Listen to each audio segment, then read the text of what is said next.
मेरे प्यारे देशवासियों, नमस्कार।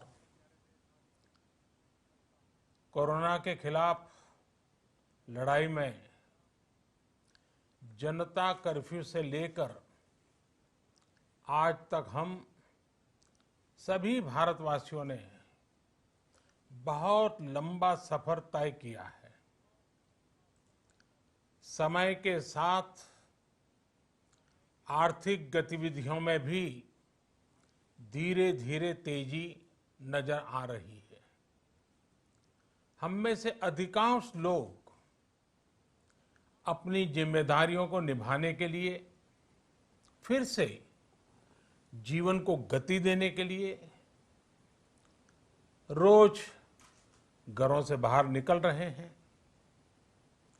त्योहारों के इस मौसम में बाजारों में भी रौनक धीरे धीरे लौट रही है, लेकिन हमें ये भूलना नहीं है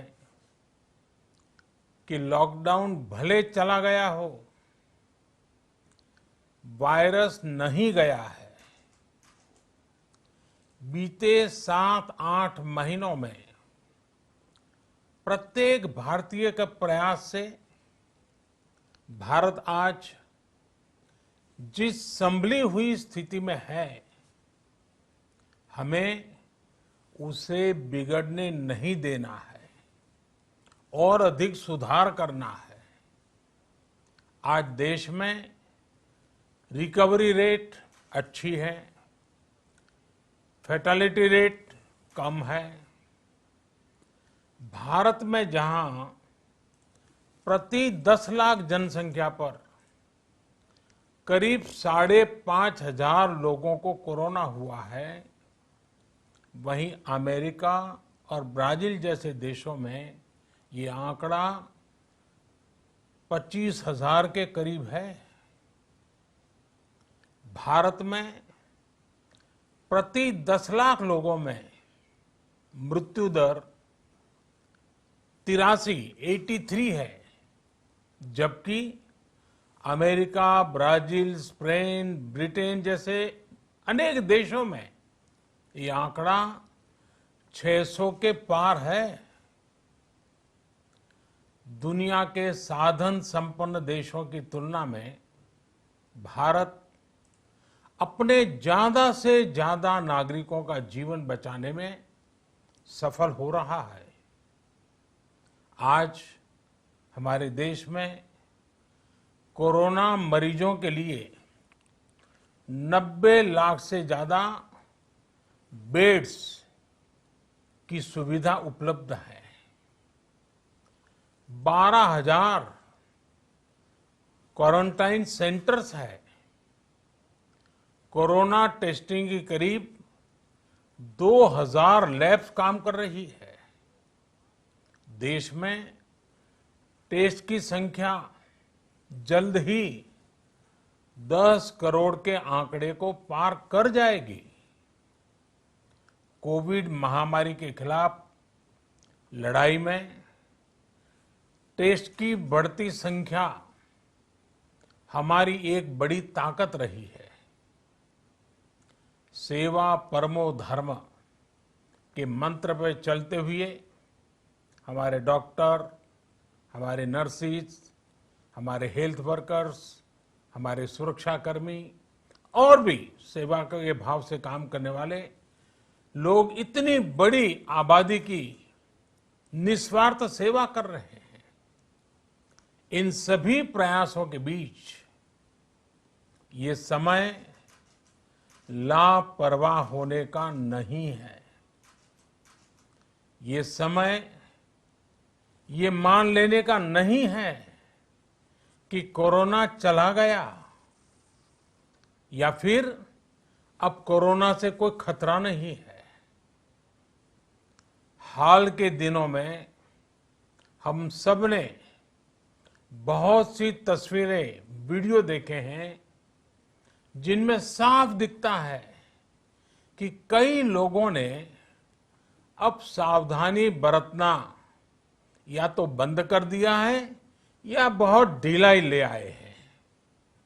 ये बिल्कुल ठीक नहीं है। अगर आप लापरवाही बरत रहे हैं, बिना मास्क के बाहर निकल रहे हैं, तो आप अपने आप को, अपने परिवार को, अपने परिवार के बच्चों को, बुजुर्गों को उतने ही बड़े संकट में डाल रहे हैं। आप ध्यान रखिए, आज अमेरिका हो या फिर यूरोप के दूसरे देश, इन देशों में कोरोना के मामले कम हो रहे थे, लेकिन अचानक से फिर से बढ़ने लगे हैं और चिंताजनक वृद्धि हो रही है। साथियों, संत कबीरदास जी ने कहा है, पक्की खेती देख के, पक्की खेती देख के गर्व किया किसान, अजहू जोला बहुत है, अजहू जोला बहुत है, घर आवे तब जान। अर्थात कई बार हम पकी हुई फसल देखकर ही अति आत्मविश्वास से भर जाते हैं कि अब तो काम हो गया, लेकिन जब तक फसल घर न आ जाए तब तक काम पूरा नहीं मानना चाहिए। यही कबीरदास जी कह के गए हैं। यानी जब तक सफलता पूरी न मिल जाए, लापरवाही नहीं करनी चाहिए। साथियों, जब तक इस महामारी की वैक्सीन नहीं आ जाती, हमें कोरोना से अपनी लड़ाई को रत्ती भर भी कमजोर नहीं पड़ने देना है। बरसों बाद हम ऐसा होता देख रहे हैं कि मानवता को बचाने के लिए युद्ध स्तर पर पूरी दुनिया में काम हो रहा है। अनेक देश इसके लिए काम कर रहे हैं। हमारे देश के वैज्ञानिक भी वैक्सीन के लिए जी जान से जुटे हैं। भारत में अभी कोरोना की कई वैक्सीन पर काम चल रहा है। इनमें कुछ एडवांस स्टेज पर है, आशास्पद स्थिति दिखती है। साथियों, कोरोना की वैक्सीन जब भी आएगी, वो जल्द से जल्द प्रत्येक भारतीय तक कैसे पहुंचे, इसके लिए भी सरकार की तैयारी जारी है। एक एक नागरिक तक वैक्सीन पहुंचे, इसके लिए तेजी से काम हो रहा है। साथियों, रामचरितमानस में बहुत ही शिक्षाप्रद बातें हैं, सीखने जैसी बातें हैं, लेकिन साथ साथ अनेक प्रकार की चेतावनियां भी हैं। जैसे रामचरितमानस में बहुत बड़ी बात कही गई है, रिपु रुज पावक पाप, रिपु रुज पावक पाप, प्रभु अहि गनीय न छोट करी। अर्थात आग, शत्रु, पाप यानी कि गलती और बीमारी, इन्हें कभी छोटा नहीं समझना चाहिए। जब तक इनका पूरा इलाज न हो जाए, इन्हें हल्के में नहीं लेना चाहिए। इसलिए याद रखिए, जब तक दवाई नहीं, तब तक ढिलाई नहीं।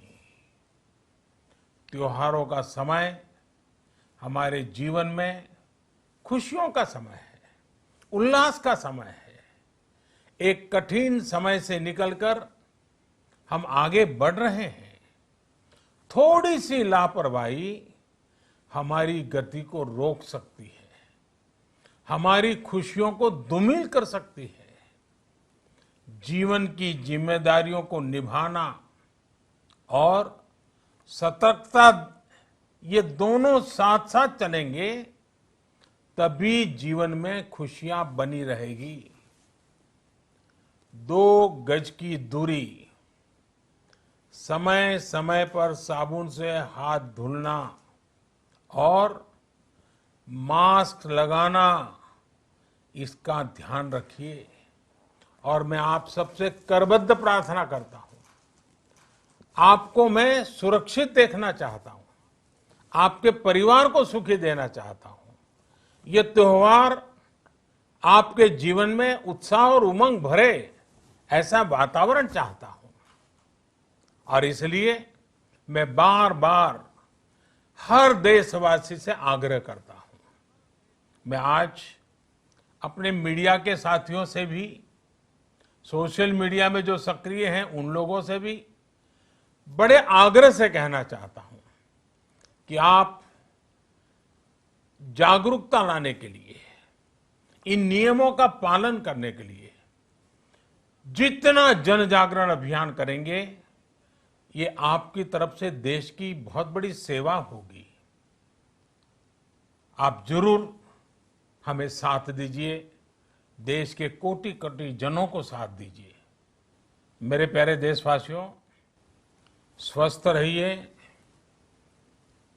तेज गति से आगे बढ़िए और हम सब मिलकर के देश को भी आगे बढ़ाएं।